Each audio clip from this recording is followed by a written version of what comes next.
Buenas, gurizada! Sejam todos muito bem-vindos a mais um episódio do Agro 93 Podcast. Meu nome é Vini Lima, sou engenheiro agrônomo e host desse podcast. E hoje a gente vai estar falando sobre lavoura mais rentável com agricultura de precisão, que é um tema importante para o cenário que a gente vive. Nós temos que buscar cada vez mais rentabilidade e vamos falar muito sobre isso. Mas antes de eu apresentar os meus convidados, eu preciso falar dos nossos parceiros aqui do podcast. A gurizada da Embaá Aviação Agrícola, há 30 anos nos céus da fronteira, são parceiras do produtor aqui da Uruguaiana e da região toda. Mandar um abraço lá pro Zig, pro Guto, pro seu Juca, toda a gurizada em Embaá. Precisando de alguma coisa, vocês sabem que podem contar com eles. Também, quem está conosco por aqui, começando hoje, é a Yara. A Yara, que vocês conhecem bem, uma empresa de fertilizantes, líder de mercado. Há 120 anos, essa empresa auxilia o produtor a produzir mais, com fertilizantes sólidos, fertilizantes líquidos. Aproveitar para mandar um abraço para o Luiz Henrique, a Raquel, o Bernardo, e falar do Seed Lift, que é um produto que está entrando no mercado. Eles entraram ano passado, mas ainda está ganhando espaço. Produto para tratamento de semente, à base de extrato de algas, mais macro e micronutrientes, um baita de um produto. Então, se vocês quiserem saber mais, acessem o QR Code na tela aí, entrem no Instagram da Yara e falem com o representante. E bueno, para nós passar então para os nossos convidados, o meu primeiro convidado que eu vou chamar, ele é técnico agropecuário, está em formação em agronomia pela Universidade Federal da Fronteira Sul e é responsável técnico comercial das Missões e Fronteira Oeste da Base Precisão na Agricultura. É um prazer falar contigo hoje, Júlia Castro, seja bem-vindo. Boa noite, Vinícius. Boa noite, pessoal. Muito obrigado pelo convite. Vai ser um prazer a gente trocar essas informações aí. Espero que a gente consiga passar informações bem claras aí sobre os assuntos tratados. Estamos à disposição. Eu tenho certeza disso. E também quem está aqui conosco, ele é engenheiro agrônomo e mestre em engenharia agrícola pela UFSM, a Federal de Santa Maria. Tem MBA em gestão empresarial e ele é o fundador da Base Precisão na Agricultura. É um prazer falar contigo, Charles Pontelli. Seja bem-vindo. E aí, Vinícius, boa noite. Boa noite ao pessoal que nos assiste. Prazer muito grande estar aqui contigo nesse projeto, né, de levar informação através desses meios que são... tem uma abrangência muito grande, né? Então estamos aí para colaborar e para debater um pouco essa noite. Maravilha. Tchê, guris, para a gente já começar assim, prático e entrando no assunto como tem que ser. A gente vai falar muito da agricultura de precisão hoje aqui. Em que pé que está a agricultura de precisão atualmente quando a gente pensa no dia a dia do produtor, no cenário atual do produtor? É o tipo de negócio, é o tipo de ferramenta que os produtores já estão usando, ainda é relativamente uma novidade, embora não propriamente seja, né? Eu quero que vocês me deem um contexto geral, como é que está a agricultura de precisão nesse cenário. Bem, Vini, eu acho que a agricultura de precisão, deveria estar mais avançada pelo potencial que ela tem, né? Mas depois a gente vai falar, creio que no decorrer aí, sobre os entraves quais os problemas que a gente enfrenta. Mas ela tem, assim, em muitas propriedades, a gente já vai aí para a agricultura de precisão em torno de 20 anos, né? Nós mesmos estamos fazendo esse ano 22 anos, né? E ela ocupou já e ocupa seu espaço em muitas propriedades que não vivem sem ela. Ou seja, ela faz parte da rotina da propriedade, né? Hoje, confesso para ti que num leque que a gente pode tratar dentro do tema agricultura de precisão, creio que o que tenha sido mais trabalhado nos últimos anos é a gestão da fertilidade com ferramentas de agricultura de precisão, né? Mas nós temos, por exemplo, que é o sonho de todo agrônomo, é ter um mapa de produtividade. Também é outra camada de informação que seria muito importante, mas que a gente, nesses 22 anos aí de trabalho, a gente encontra dificuldades no campo. Talvez porque as tecnologias não avançaram, né, a ponto de ser uma atividade que ela corra paralelo à atividade de colheita, por exemplo. Né? Por exemplo, faço um comparativo. Se pegar um celular há 22 anos atrás, era um pré-histórico, né? E hoje um bebê que começa a tocar, ele já vai lá e começa a tocar na tela, então o celular evoluiu muito. E eu acho que os sistemas de mapeamento de colheita, por exemplo, não evoluíram nessa velocidade. Então, creio que esses são um dos entraves que o mapa de produtividade, por exemplo, não avançou. Então, hoje, no cenário atual, creio que o que mais seja usado ainda seja a gestão da fertilidade usando ferramentas de agricultura de precisão. Isso é o meu ponto de vista. Claro, temos aí num leque de tecnologias que aos pouquinhos estão entrando. Então, gestão da água também, eu creio que possa ser tratado como agricultura de precisão, né? Mas tem um potencial muito grande, plantio de precisão. Nós temos a parte de pulverização também, que agora com os drones creio que vai avançar mais rápido, né? Então tem uma série de potenciais que aos pouquinhos, conforme as máquinas vão evoluindo, eu acho que nós vamos entrar. Hoje vejo muito isso, gestão da fertilidade. Quando se fala em agricultura de precisão, a primeira coisa que vem à cabeça é isso, né? É mais relacionado à parte da fertilidade do solo, porque eu acho que é o que mais se trabalhou ao longo dos anos. Mas tu trouxeste alguns pontos interessantes aqui, Charles. Eu acho que dá pra gente abrir um pouco mais, né? Falar um pouco mais sobre eles. Vou te perguntar, por exemplo, o que seria a gestão da água nesse cenário de agricultura de precisão? Pra gente tentar abrir um pouco mais isso. Na essência da agricultura de precisão, ou trazendo um pouco a fertilidade para te responder essa questão da gestão da água, né? O que viabilizou a agricultura de precisão? Uma delas foi a disponibilização de sinal do GPS. Sim. A gente conseguiu localizar máquinas no campo.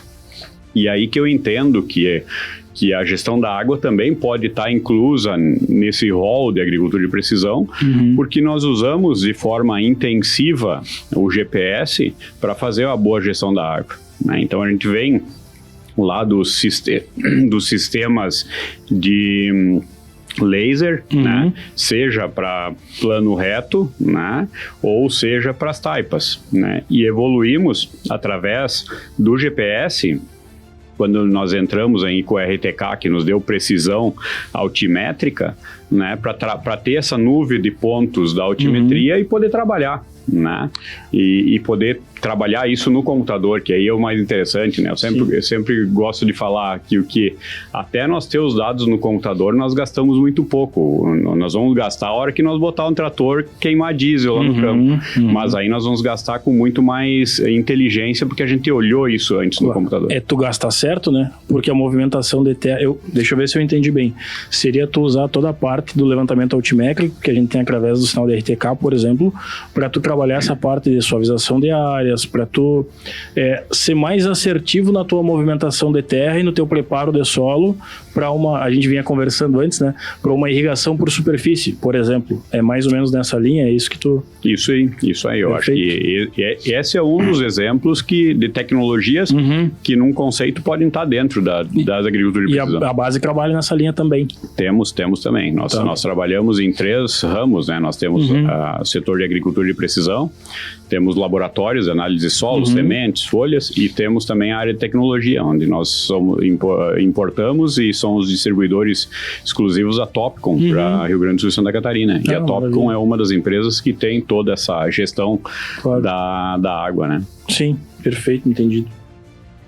Vamos pegar esse primeiro ponto que a gente falou, depois a gente pode voltar nos outros, mas para a gente ir dando um direcionamento na conversa, com essa parte da fertilidade. Quando eu trabalho com agricultura de precisão, eu entendo que eu vou estar alocando o meu recurso de forma mais assertiva, de forma mais inteligente, ou seja, em vez de eu pegar 390 quilos de uma fórmula, aqui a gente usa muito 5-20-30, e despejar aparelho, eu vou estar colocando a quantidade correta em cada ponto da minha lavoura, cada ponto entre aspas, né, porque tem os grids de mapa, e isso vai fazer com que eu adube mais onde precisa mais e adube menos onde precisa menos.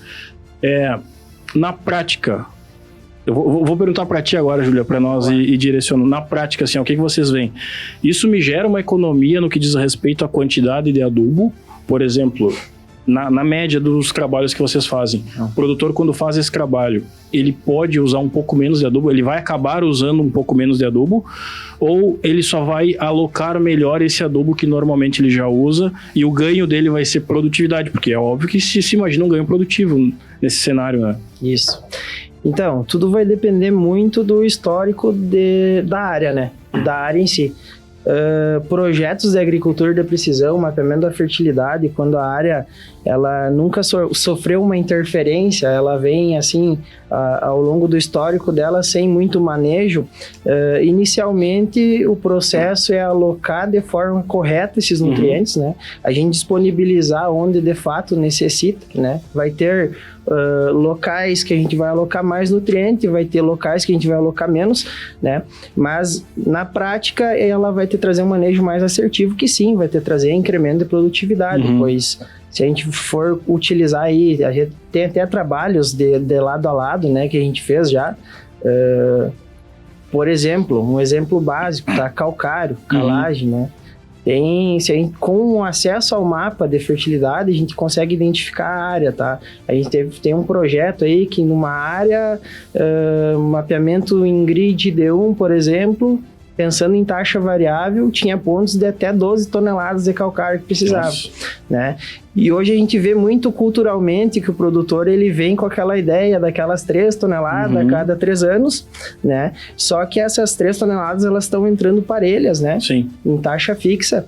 E aonde precisa 12, por exemplo, a gente está entrando com 13, aonde precisa 1, a gente está entrando com 13, então a gente não está sendo assertivo, tá? Então eu acredito que assim, de primeiro momento, incremento de produtividade vai trazer um lucro maior, sim, né? Mas vai depender muito do histórico daquela área, né? Se a gente tem uma área que ela já vem sendo manejada, pode ser que ela te traga um retorno, né? De redução, de adubação e tudo mais. Mas basicamente é isso. Sim. Essa redução de adubação que eu pergunto, que pode ser que aconteça, pode ser que não, né? Eu acho que tu falaste bem, vai variar muito a área, mas pensando no cenário que a gente vive hoje, né? Vamos pegar o nosso cenário atual. O preço do fertilizante, ele subiu. A gente tem um risco, talvez, de desabastecimento. Tem empresas que, talvez, o nitrogenado não vão ter para abastecer. Tem empresas que, talvez, o KCl sofreu menos, né? Mas o MAP, né, o fosfato sofreu bastante. Tem a questão de preço e questão de risco de desabastecimento. Nesse cenário, a gente precisa ser mais eficiente na utilização do fertilizante. Ou daqui a pouco, tu conseguir usar um fertilizante de melhor qualidade também, porque se tu vai conseguir fazer uma economia por um lado, tu consegue fazer o investimento por outro. Por isso que eu pergunto, né? Mas pensando muito na questão da economia, é o tipo do ano que o produtor precisa economizar, né? Ou se a gente pegar... O soja também vem castigado dos últimos anos, mas para falar do arroz, que é a nossa realidade, de novo agora, a gente está falando de arroz a R$ 58, R$ 59 reais o saco. Enquanto que o custo de produção médio, eu acho que o IRGA não lançou ainda, mas vamos pegar o do ano passado, era R$ 75 reais o saco. Ou seja, o produtor está pagando para trabalhar. Tu pega a rúbrica do adubo, ela é uma das rúbricas mais pesadas no custo da lavoura. Individual. E então, aí a gente não pode ir para aquele caminho que muitas vezes o produtor faz. Então eu vou reduzir o adubo. Mas reduzir por reduzir não adianta, tu vai perder produtividade. Mas então eu vou no adubo mais barato. Mas só trocar aí no adubo mais barato também não resolve, porque tu vai perder qualidade. Então, daqui a pouco tu associar uma tecnologia junto a isso é a forma que tu tem de tu sair de um cenário complicado que é esse, sem perder tanta eficiência produtiva, digamos assim. Perfeito. O ponto principal sempre, Vini, é a informação. Né? Então, assim, os princípios agronômicos, eles seguem os mesmos, né? As recomendações, elas se alteram, mas de forma geral seguem as mesmas, mas o nível de informação que nós temos sobre o talhão, isso que vai fazer a diferença, né? Por quê? É uma realidade, eu tendo, por exemplo, uma informação de uma amostra no talhão e olhar ele pela média, né? Ou eu ter, num talhão, por exemplo, de 100 hectares, eu ter 100 pontos amostrais e ter 100 dados de fósforo, 100 dados de potássio, né? E eu olhar esses dados e aí poder enxergar, né?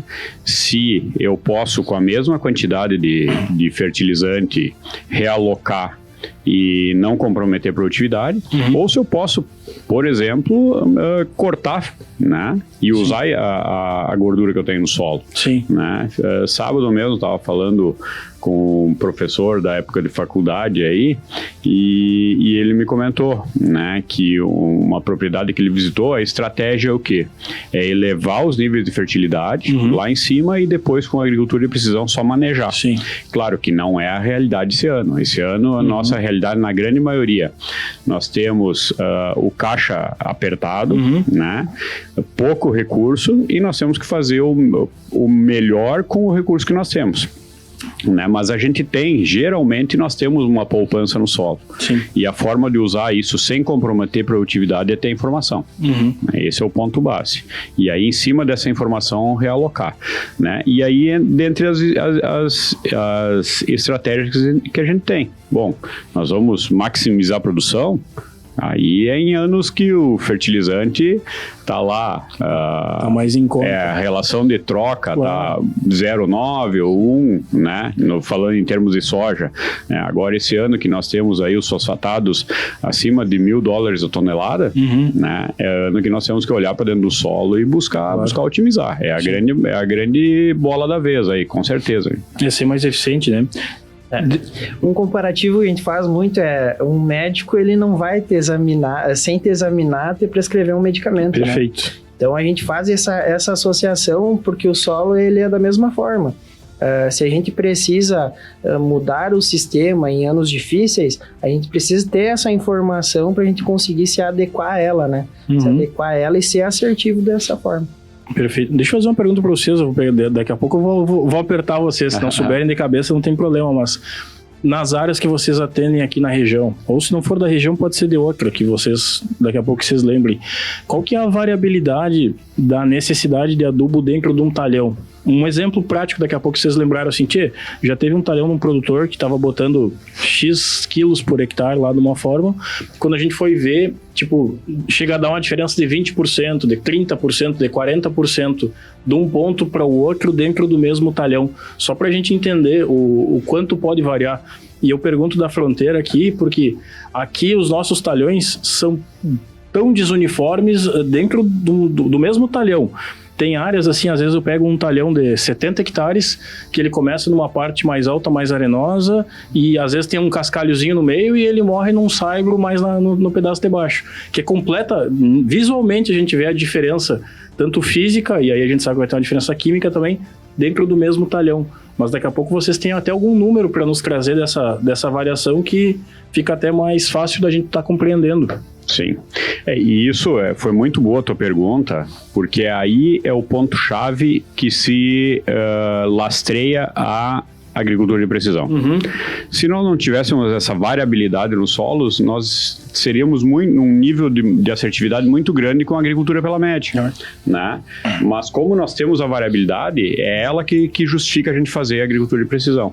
E assim, a gente tem muitos casos, e pegando essa região uruguaiana, pegando toda a parte costeira e vai aqui para Dom Pedrito, por exemplo, onde nós temos uma variabilidade muito grande de solo na área de várzea e na área de coxilha, aí que os resultados eles são alarmantes, né?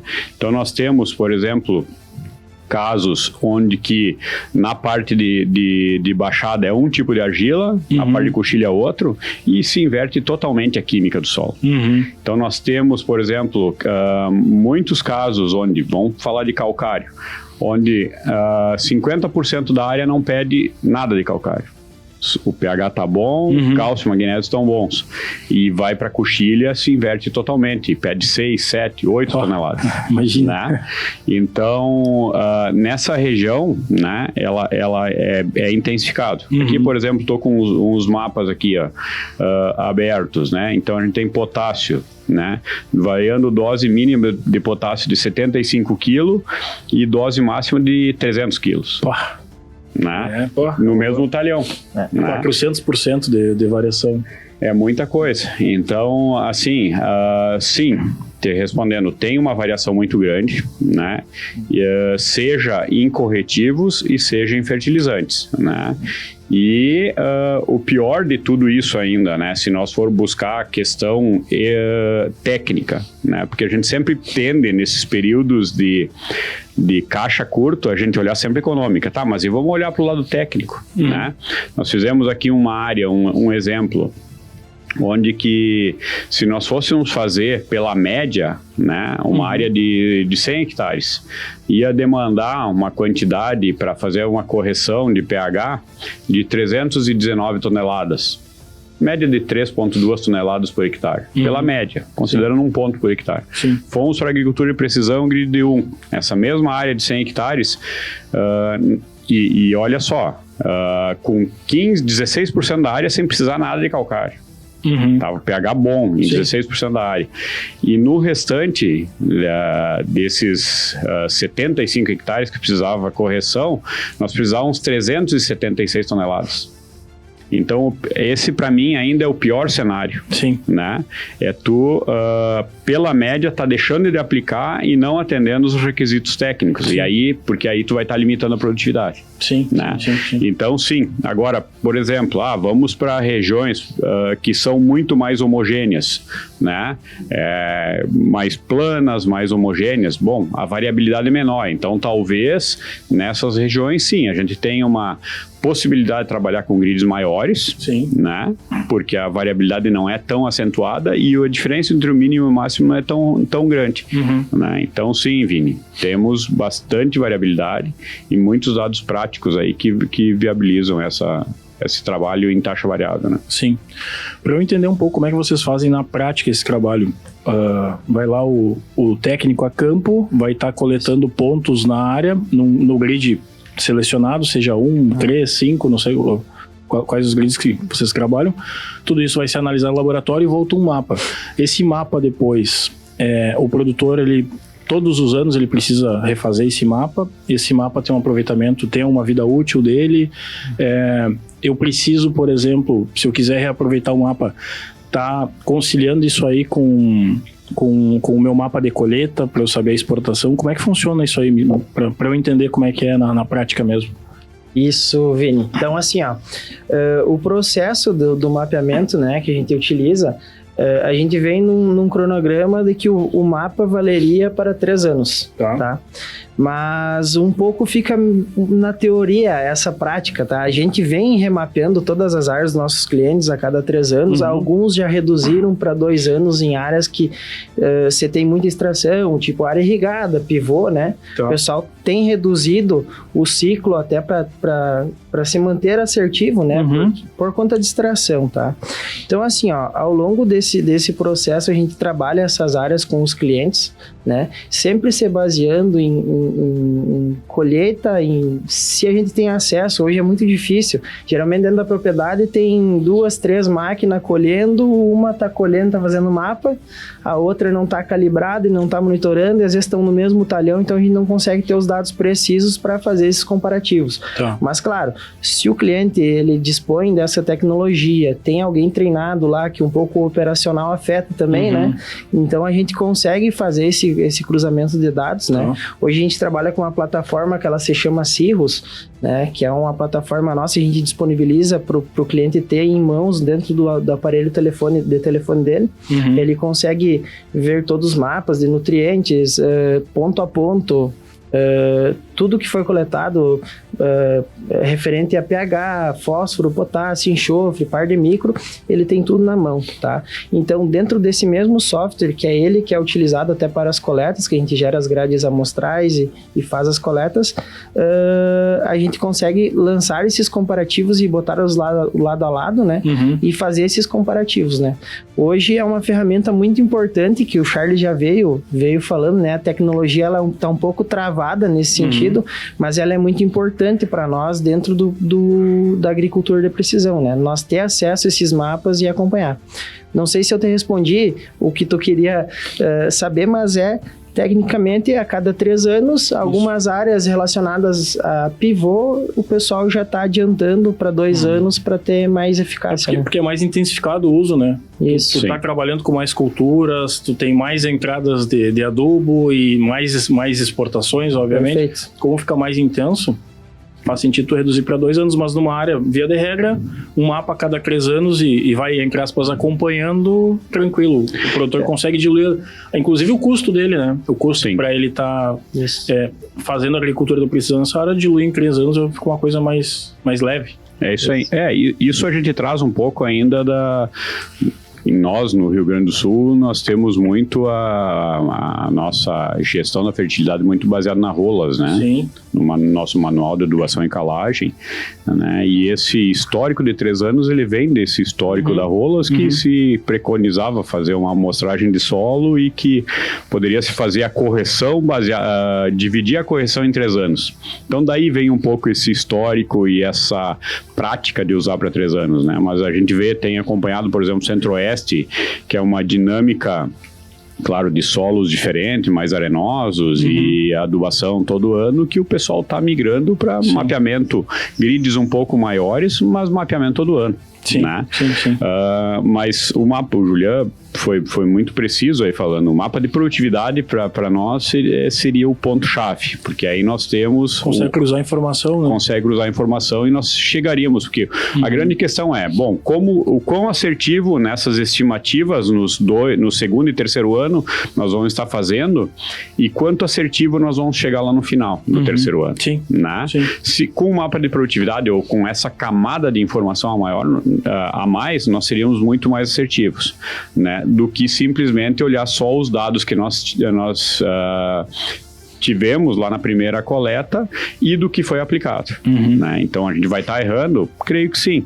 O mapa de produtividade irá nos dar esse grau de assertividade maior. Em termos de... assim, do processo de como é feito, né? Então, o primeiro passo, e às vezes não acontece assim, né? Mas tecnicamente nós teríamos que, primeira coisa, definir o grid. E o grid deveria ser definido principalmente pelo grau de variabilidade da área. Né? E a gente sabe, tem toda a pesquisa, ela nos indica que, por exemplo, para fósforo, a dependência espacial, nós fugir muito de um grid de 1, a gente vai estar com um índice de erro mais considerável, né? Mas, na grande maioria das vezes, o produtor, ele infelizmente, ou uma grande parcela deles, ele olha o custo da amostragem. E aí define, muitas vezes, não pela questão técnica, e sim por um meio termo, digamos, entre técnico e custo. Sim, né? sim. E depois, definindo o grid, então nós vamos para campo, fizemos o contorno da área, que é o georreferenciamento, mas claro, com nível de assertividade menor, não é com RTK, mas hoje se evoluiu muito nos aplicativos, né? Se joga a grade em cima, se faz a coleta, né? Dessa subamostragem, né? Nós trabalhamos, e aí um ponto muito importante, né? Trabalhamos no mínimo dos mínimos com 8 subamostragens. Né? Tem trabalhos científicos que falam que abaixo de 5 subamostragens o erro ele é muito grande. Né? 8 subamostragens para cada ponto. Para cada ponto, no mínimo 8. Então, se pegar vamos pegar um talhãozinho pequenininho aí, um talhão de 30 hectares, com grid D1, vai dar 240 pontos. Exato. É isso aí. Exato. É isso aí. Pobre do caboclo que fica... Não, o processo é automatizado, então facilita bastante.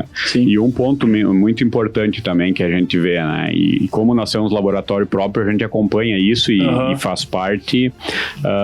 de um processo de checagem, né, lá no laboratório, que é a homogeneização da amostra. Sim. Né? Não, a nossa coleta, o técnico ele não bota a mão na amostra lá no campo. Né? A homogeneização da amostra, toda a amostra que é coletada, ela vai para a caixa, na estufa, seca, e após a secagem ela vai ser moída. E no momento da moagem que é feita a homogeneização. Né? Por quê? Você imagina fazendo 80, 100 pontos de coleta durante o dia, Sim. homogeneizando num balde, Sim. né? Será que essas homogeneizações são bem feitas? São, né? Ou a gente está segregando aquela parte que é mais friável, que o solo se desagrega mais, e um torrãozinho, alguma coisa ficar para trás. E aí nós estamos criando uma variabilidade que não existe, né? Então, esse é um ponto bem interessante. Né? Depois segue a análise, processamento dos dados e definição da estratégia de recomendação que nós falamos um pouquinho antes. Bom, qual é o caminho que nós vamos ter? E às vezes dentro da mesma propriedade, nós temos diferentes estratégias de gestão da fertilidade. Por quê? Porque eu tenho, e acontece muito aqui, né? Eu tenho áreas irrigadas que eu vou ter 2 safras por ano, né? E não é mais safrinha, é safra cheia, né? E eu tenho na mesma propriedade áreas de sequeiro com baixo potencial e que a gente não investe porque nós sabemos aqui que a gente passa veranicos de 30, 40, 45, 50 dias e aí nós temos que manejar isso conforme o poder dessa área de retornar. Né? Deixa eu perguntar uma coisa pra vocês. A gente estava falando nisso, um produtor, geralmente, quando tu pensa no grid, ele vai pela média, né? Que não é nem o mais preciso, mas também nem o mais abrangente por uma questão de custo. A melhor forma que a gente tem para diluir esse custo é aumentar a produtividade. Eu lá no final eu ter um resultado melhor.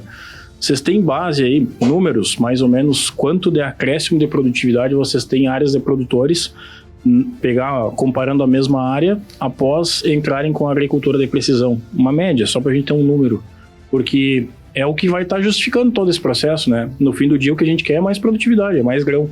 Sim. A gente tem alguns dados macro, claro, tem dados específicos, mas assim, de soja se fala, e a própria pesquisa lá atrás, né, algo em torno de 5 a 15% de incremento, dependendo, claro, dos níveis que se está, né, os níveis de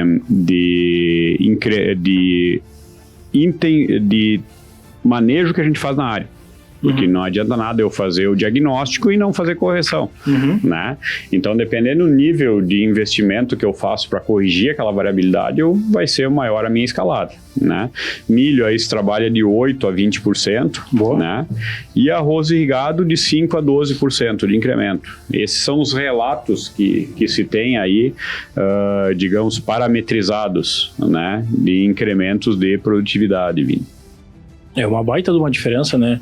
E aí, se tu pensar, a gente não precisa entrar em valores aqui, mas eu sei que não é um valor muito expressivo. Tu trabalhar com uma análise de solo, com uma agricultura de precisão dentro da área, para tu ter um incremento aí que vai variar de 5 a 15 no soja, por exemplo, tinha uma baita de uma diferença e tu tá sendo mais assertivo e dependendo da área tu ainda consegue economizar em adubo. Isso. Então, eu vou fazer aqui um pensamento e vocês me corrigem se eu estiver errado ou fiquem à vontade para complementar. O produtor, ele não está usando mais essa ferramenta, eu vejo que não é uma coisa matemática, é uma coisa muito mais cultural. Talvez é falta de informação, o que precisa, porque se a gente falar matematicamente, você vai fazer um investimento ali de 1%, 2%, não sei se chega a isso, para tu ter um retorno de 5%, 7%, 8%, 10%, deveria ser uma tecnologia mais utilizada no meu ponto de vista. Não sei o que vocês acham com relação a isso. Essa questão cultural pesa muito. Né? E um dado que eu trago para corroborar com isso é o que? Nós temos, por exemplo, no laboratório de análise de solos, e isso está intimamente ligado com essa questão cultural, né? Mais de 60% das amostras que entraram nos últimos anos, né, tem pH abaixo de 5,5. Né? Então isso quer dizer o quê? É um cultural que nós temos de não correção. Automaticamente, se nós temos um cultural de não correção de solo, né, nós não damos valor para a informação de agricultura de precisão. Né? E é uma questão assim, não é só nosso. Por exemplo, o colega Jackson Fiorin, né, que teve agora se aposentou, o Jackson, né, mas teve à frente lá da CCGL Tech há muitos anos, os dados do laboratório deles batem com os nossos, né? Então quer dizer assim, o básico bem feito que a gente busca, que é ter, primeira coisa, um pH corrigido, né? Cálcio e magnésio, consequentemente, através do calcário, né? Para ter, digamos, a cama para nós aplicar o fósforo em cima. A gente não consegue fazer, né?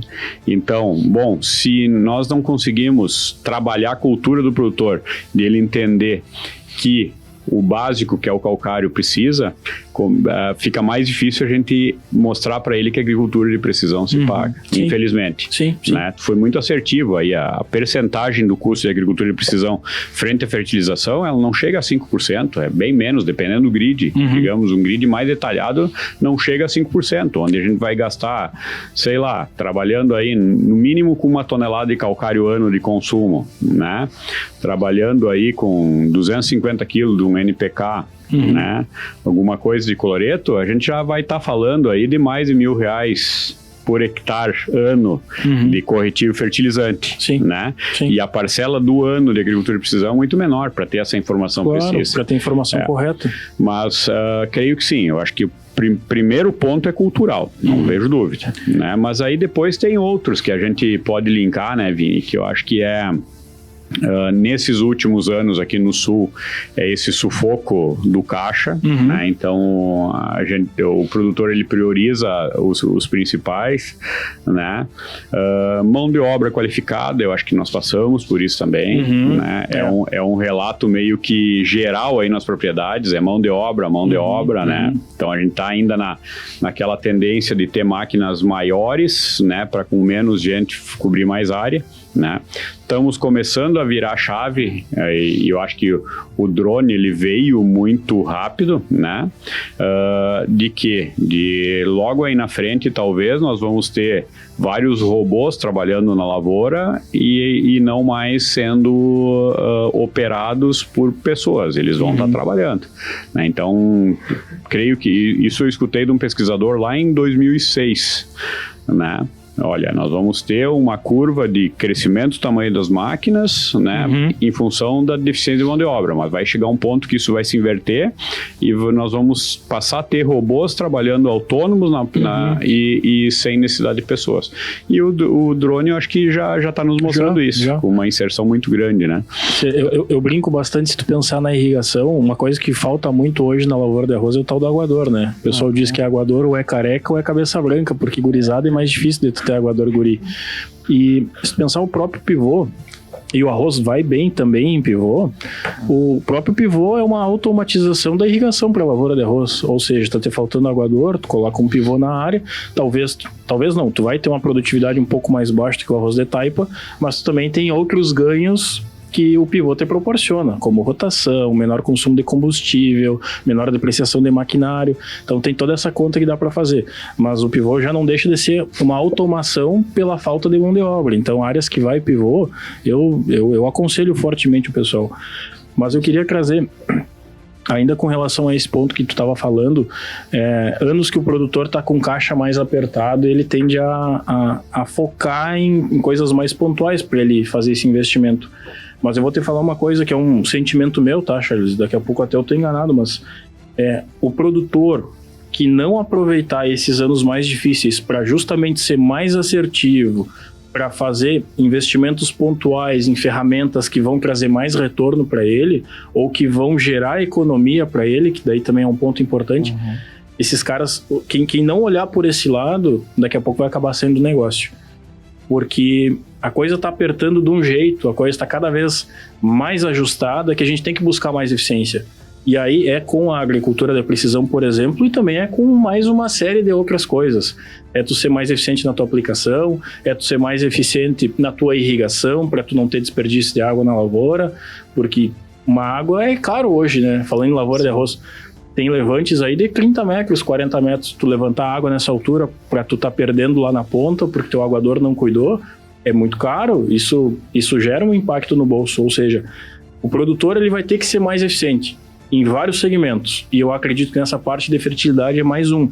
E quem olhar isso com atenção vai sair na frente dos outros, porque é o cara que vai estar aplicando bem o dinheiro dele e tendo mais resultado. E no médio e longo prazo, eu vejo como um caminho sem volta que todo mundo vai ter que ir para esse lado. Porque quem não for para esse lado vai deixar de ser competitivo. porque o mercado vai ajustar cada vez mais. Eu fiz um disclaimer aqui. Sim. Talvez seja o nosso maior desafio hoje, né? Nós como empresa, né, Charles? Nosso maior desafio hoje é tentar fazer o produtor entender que a agricultura de precisão, ela tem que estar inserida no custo da lavoura, né? Isso vai ser um caminho sem volta. Ela tem que estar inserida ali porque o acesso a essa informação é fundamental, né? É isso? E ela pega nas duas pontas, né? Porque ela pega na questão de otimização do uso dos fertilizantes. Então, se eu tô com caixa apertado e tô com pouco fertilizante, eu vou colocar onde ele vai me dar mais retorno, onde que o ROI é maior. E, por outro lado, isso vai me dar uma produtividade maior que vai baixar meu custo de produção por saco, né? Tu entende? Então, ela bate nas duas pontas. Se tu pegar um ano que tu tá apertado, é justamente... Não que nos outros anos não, mas nesse ano é mais importante ainda tu ser mais eficiente. O retorno é maior. Claro, e é isso que às vezes eu entendo, e eu entendo lá do produtor também, porque cada investimento do produtor aqui a gente tá falando na casa de milhares de reais, não é o cara comprar uma bala. Então o produtor fica, entre aspas, com medo às vezes de fazer investimento. Mas para isso o nosso papel como técnicos, e aí eu tô aqui sem bandeira nenhuma, né? Não represento a base nem nada, mas é a gente levar mais informação. Mas aí vocês também hoje estão fazendo esse papel muito bem aqui comigo, que é levar informação técnica e de qualidade, porque eu acredito ainda que muitas vezes o produtor não toma uma decisão melhor por falta de informação, ou falta de conversar com outro produtor, de conversar com um colega. Às vezes a gente tem muita informação represada, e para isso a gente precisa estar disseminando. Sabe que uma coisa que me chamou a atenção, eu escutei há poucos dias, e eu nunca tinha tido esse olhar, né?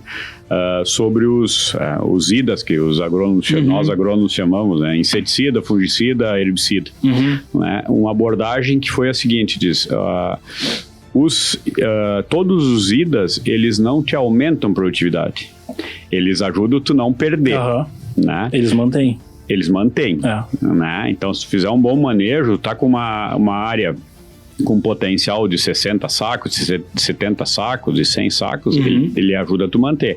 Mas a correção da fertilidade e a fertilidade, ela te aumenta e a semente. E a semente. Tu largar com uma semente de qualidade, de alto potencial e mais o adubo, tu larga aqui. Depois o resto é só para manter, para tu perder o mínimo possível. É isso aí. Eu concordo 100%. Mas só que se tu for ver assim, hoje o produtor, ele tem, cultural nosso, de quê? De não medir, se tu tiver que fazer uma aplicação numa entrada na lavoura, que tu gasta 200, 250, 300 reais no hectare. Sim. Né? E às vezes a correção do pH não te custa isso. Perfeito. Né? Então é uma abordagem interessante aí e que leva a gente à reflexão, né? Bom, mas espera aí, aonde que eu vou apostar minhas fichas, né? Largar de um teto mais alto, né? É por aí. Agora deixa eu perguntar para vocês aqui, que nem tudo são flores, né? Mas pensando num cenário prático, assim, existe algum ponto que é algum gargalo, alguma dificuldade que o produtor está implementando a agricultura de precisão na área dele? Vocês, com a experiência que vocês têm, geralmente quem tenta implementar e não consegue, por quê? Onde é que tranca esse processo? Eu acho que em pessoas hoje ainda tranca, né? Mas a gente... No sentido de execução, tu diz, ou no sentido de acreditar, né, na proposta? Eu acho que às vezes é medo. Medo de que a equipe não dê conta de um taxa variável, né? Então ainda tem isso, é bem menor do que há anos atrás, né? Digamos, a defasagem tecnológica. Então, por exemplo, uma das grandes questões que a gente ainda escuta, dependendo do nível de propriedade, não é nível de tamanho, é nível de adoção de tecnologia, né? É não ter um taxa variável. Né? E aí o produtor te fala, mas eu vou fazer um mapeamento da fertilidade e depois vou aplicar como? Né? Sim. Não, mas é uma taxa variável. Mas isso eu vou ter que investir. Sim. E aí recai sobre a questão do caixa. Então, acho que esses dois gargalos, acho que são ainda os que a gente mais escuta, né, Juliano? Os principais. Os principais entraves aí que a gente tem. Então, tem a questão cultural, primeiro, né? Mas... que eu acho que é o maior de todos, né? Que, meu pai fez assim, meu avô fez assim e a gente chegou até aqui, né? Ainda tem isso, né, pessoas e questão de defasagem tecnológica, ou seja, as máquinas lá, né, ainda se tem deficiência de taxa variável, principalmente, eu acho que é o ponto principal. Uhum. Sabe que essa questão o meu pai fez assim, meu avô fez assim, a gente chegou até aqui, que é uma questão cultural e é um argumento válido do produtor, porque de fato ele tem esse histórico e essa comprovação de que deu certo até esse ponto. E isso a gente não pode negar e não pode tirar da equação. Mas também tem um ponto assim, ó, vamos pensar o cenário que a gente vive hoje, as coisas mudando a todo momento, o nível da informação muda, tecnologia muda. Antigamente eu falo assim, ó, o produtor, ele tinha que se preocupar basicamente em produzir. Se pegar bem lá atrás, assim, ó, ele tinha que produzir e mais ou menos, porque o pessoal fala que minhas lavouras de arroz, o meu avô colhia 250 por quadra e Deus o livre, sobrava dinheiro, então só tinha que produzir e não precisava nem ter altas produtividades. Depois chegou num ponto que para tu ser eficiente tu tinha que produzir bem. Hoje eu vejo que a gente está num cenário que só produzir bem já não é mais suficiente. Tu tem que produzir bem, com olho no caixa, sabendo para quem tu vai vender, precisando organizar a compra do insumo no momento certo. Aí para quem trabalha com soja tem variável China, tu tem que olhar a Bolsa Chicago. Então assim, ó, as coisas mudam. O nosso momento da agricultura hoje é muito diferente de 30 anos atrás. Então, de novo, só para voltar, esse argumento sempre foi feito assim, deu certo, ele é válido até certo ponto. Mas a gente também tem que entender que o cenário mudou e se a gente não vê possibilidades de mudar junto com esse cenário, daqui a pouco a gente vai ficar para trás. Porque alguém está mudando, alguém está fazendo diferente, alguém está implementando, alguém está sendo mais produtivo do que eu. E aí se eu me acomodar, sempre foi assim, daqui a pouco a gente acaba ficando para trás. Deixa eu perguntar para vocês essa questão ainda da agricultura de precisão. Como é que vocês enxergam o cenário do arroz com relação à utilização, a importância, a necessidade, a adoção por parte dos produtores é alta, é baixa, e como que isso pode, daqui a pouco, ajudar os produtores de arroz, mais especificamente, a ter um bom retorno com a agricultura de precisão? E se falando de gestão de fertilidade, né, o setor do arroz ele é bem peculiar assim, né, porque a gente pega, por exemplo, a adoção de tecnologia. Se pegar do drone, ele está avançando de uma forma muito rápida, né? Sim. E é uma tecnologia de ponta. Sim. Né? E está dentro do rol das tecnologias de agricultura de precisão. Mas trazendo para o lado de fertilidade, que é o que mais nós estamos batendo hoje, a gente ainda enfrenta aquela velha máxima, né? Mas nós temos a autocalagem, né? No arroz nós não precisamos de correção, ou não é tão, né? Mas o que nós enxergamos, e uma das que vem reforçar isso, e para mim foi marcante, né? Na abertura da colheita do arroz, já há alguns anos que o IRGA usa, né? A organização e o pessoal usa, que é arroz e grãos em terras baixas, né? Então hoje a gente tem um potencial muito grande das terras baixas, né? E uma flexibilidade muito grande de produção. Então, nós estamos falando em suavizar as áreas baixas para deixá-las preparadas, seja para um cultivo de arroz, seja para um cultivo de soja, seja para um cultivo de milho, né? E com alto potencial produtivo. Tetos de produção. Né? Então, nesse cenário, pensando em um sistema que hoje vai estar com arroz, o ano que vem vai estar com soja, no inverno vai estar com pastagem, né? Sim, nós temos uma demanda muito grande de correção do solo, principalmente. Correção. Né? E lembrar também, né? Quando se fala em autocalagem, se fala em pH. Tá, mas e como é que fica o cálcio e o magnésio nessa jogada? Como é que nós vamos fornecer ou elevar os níveis de cálcio e magnésio? Né? Que a gente sabe que cálcio e magnésio, a forma mais barata que nós temos de corrigir no solo é através do calcário. Né? Sabe que então, aí eu acho que é um ponto de questionamento. Né? Eu tenho um posicionamento muito, muito forte com relação a essa tal da autocalagem. Pelo seguinte, até o professor Felipe Celal da UFPEL veio aqui num dos primeiros episódios, a gente falou bastante sobre isso. Porque assim, ó, vamos lá. Eu tenho autocalagem nas minhas áreas? Tenho. Quando? Depois que eu entrei com água, 15 a 20 dias depois de lâmina estabelecida. Aí eu vou ter a autocalagem ok na minha área. Quando que eu entro com água? V3, V4 para os mais organizados. V5, V6, V7 para quem atrasou a entrada d'água, que é bem comum. Bota mais 20 dias em cima, tu tá com essa lavoura no final do perfilhamento, quando tu tem de fato a autocalagem acontecendo e a disponibilização de nutrientes. Tu já perdeu o principal componente de produtividade da lavoura do arroz, que é o número de perfilhos.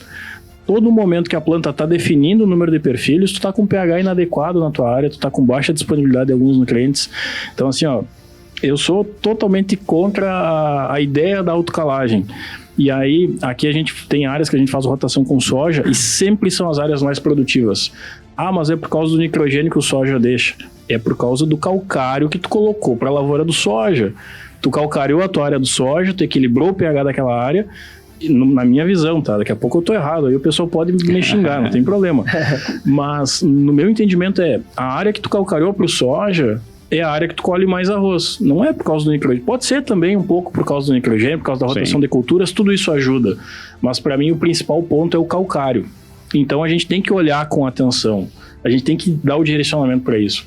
Ah, mas eu vou calcarear a área de arroz, fica caro calcarear só pro arroz. Tito, não tem pastagem depois na sequência? Não é uma área que tu pode entrar com rotação com soja, com milho. Se não for, também não tem problema. Mas se for uma área que tu tem arroz e que tu faça pastagem, tu já pagou o teu calcário. Então, e ainda mais se a gente pensar em agricultura de precisão, que daí tu vai estar aplicando a quantidade certa de calcário na tua área. Sim.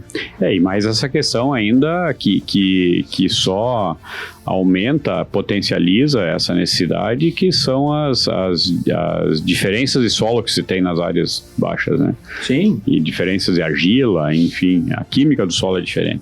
Então, sim, sem dúvidas, temos que enfrentar essa questão cultural, mas tem muito potencial. Com certeza. Muita demanda e muito potencial em área de arroz.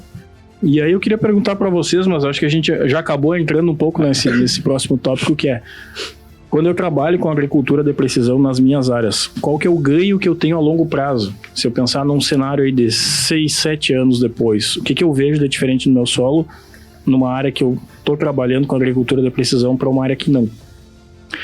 Eu acho que muitas vezes não está claro para o produtor isso, mas um dos principais pontos é o diminuir a amplitude entre o ponto máximo e o ponto mínimo digamos assim, de cálcio, de magnésio, de fósforo, dos principais, dos macronutrientes e pH, tá? Porque se eu tenho uma amplitude muito grande, quer dizer que eu tenho um desequilíbrio. Né? E não quer dizer que eu vá diminuir essa amplitude e jogar tudo lá em cima, tudo no muito alto. Isso muitas vezes, por exemplo, nós elevar uma fertilidade de fósforo a um nível de suficiência, às vezes é muito custoso. Né? Então não estou falando isso. E sim diminuir a amplitude para, em vez de eu ter, por exemplo, naquele caso que eu trouxe aqui, de ter um ponto de aplicar 75 quilos de cloreto e outro ponto 300 quilos, né? Eu ter toda a área que eu esteja na faixa aí de 100 a 120 quilos. Né? Então, essa diminuição da amplitude, eu acho que é um dos pontos, porque quer dizer, eu vou estar com a área mais equilibrada. Né? Consequentemente, isso vai me trazer o quê? Vai me trazer uma lavoura mais homogênea. E a lavoura mais homogênea é que vai me dar o resultado de produtividade. Né? Perfeito. Por quê?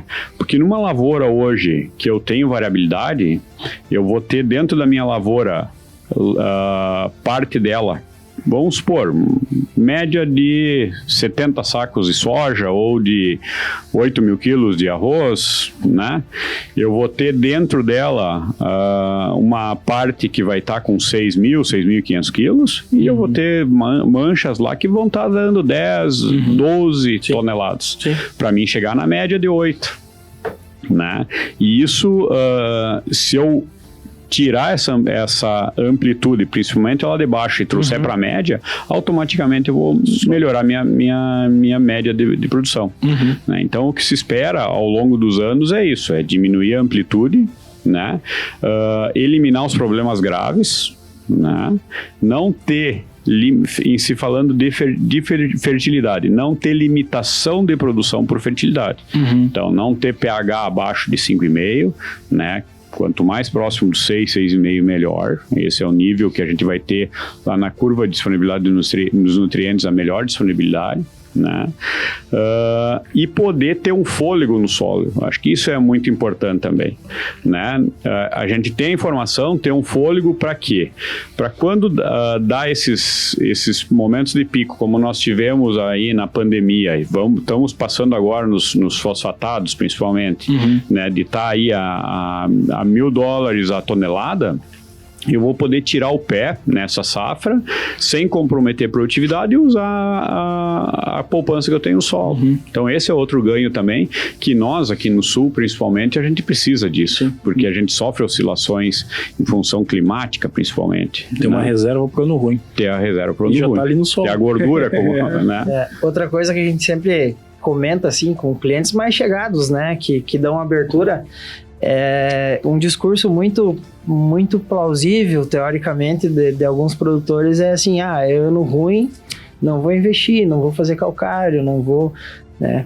Mas é realmente no ano ruim que a gente tem que abrir o olho para ser assertivo nesse momento, porque quando a gente chegar num momento, e isso se tratando de clima, né, a gente vem de anos de secas e tudo mais, quando chegar num momento oportuno que a gente vai ter um ano bom, de condição climática boa, a gente vai ter aquela cama dentro do solo ali disponível, aí sim a gente vai buscar o teto produtivo, né? Sim. Então assim, a gente tem que trabalhar a fertilidade para em anos ruins a gente conseguir ficar naquela média, né? Manter e uma frase que muito se fala no agro é dar o tombo, né?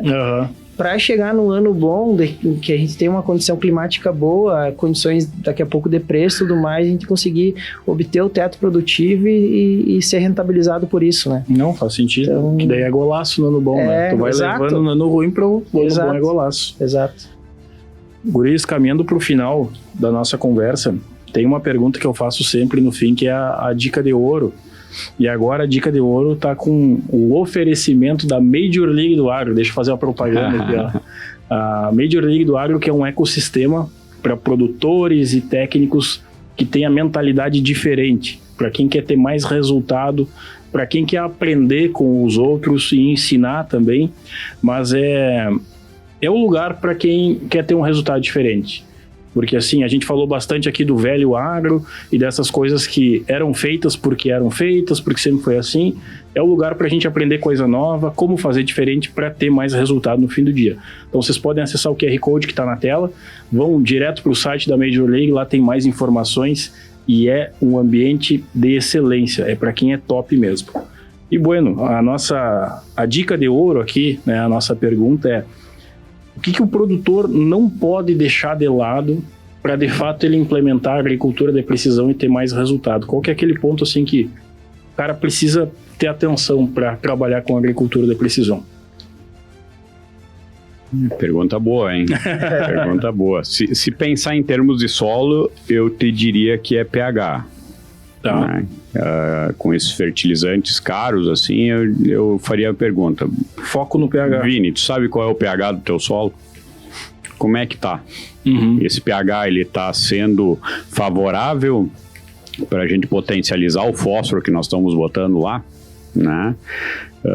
Então esse eu acho que é um ponto principal, assim, né? E em termos de agricultura de precisão, eu acho que o foco é ter a informação disponível, precisa e na hora que eu preciso, né? Eu acho que esse é um ponto importante, porque com essa informação eu posso potencializar a fertilização quando eu preciso, eu tenho a informação para comprar o fertilizante a hora que der a janela de compra, né? Isso é mais assertivo no que comprar. Isso.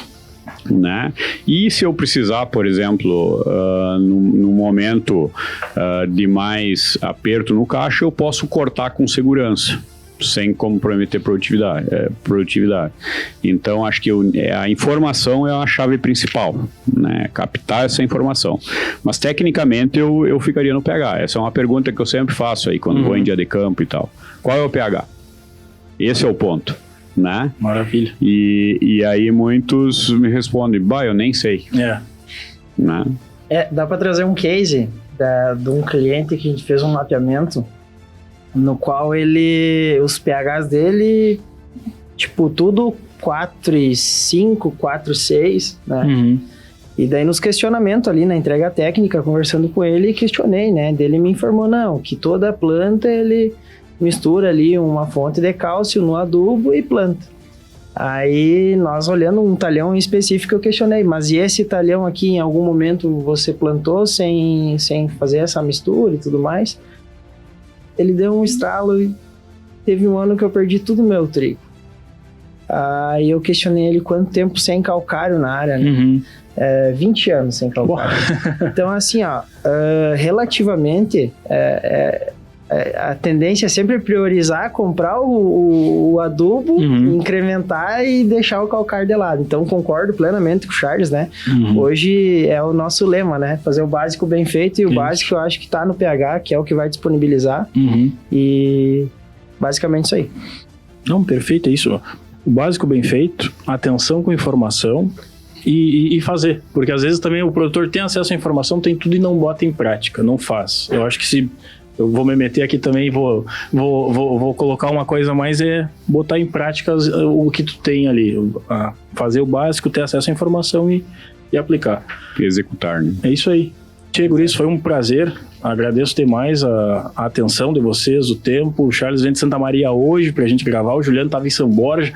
Então, assim, ó, vocês fizeram uma força-tarefa pra gente estar aqui conversando e foi um baita de um papo e eu agradeço mesmo vocês, porque rendeu a conversa.